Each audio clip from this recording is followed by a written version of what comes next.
In the 18th century, European aristocrats paraded around in towering powdered wigs, symbols of opulence, power, and high society. But beneath the layers of perfumed powder and carefully styled curls hid a revolting truth.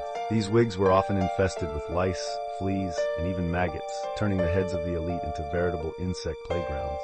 Wigs were made from human hair, horsehair, or goat hair, and they weren't just hard to clean.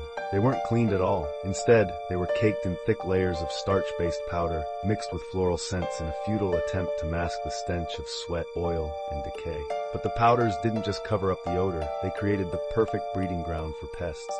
Lice laid eggs by the thousands, fleas nestled deep into the fibers, and in the most horrifying cases, maggots wriggled through the dense, rotting material. Some aristocrats suffered so badly that they developed oozing sores and open wounds on their scalps from constant scratching.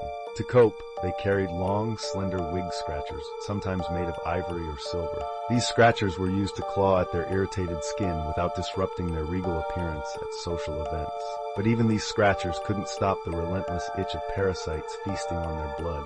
The infestations could get so out of control that wigs were left overnight in wig boxes filled with mercury or arsenic to kill the vermin. But these toxic substances posed their own risks. Prolonged exposure caused mercury poisoning, leading to tremors, hair loss, and even death. Worse still, there are documented cases of people waking up to find cockroaches and other insects scurrying from their wigs.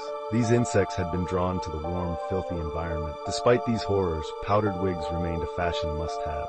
The agony of carrying a living, crawling ecosystem on one's head was simply the price of maintaining an image of aristocratic elegance.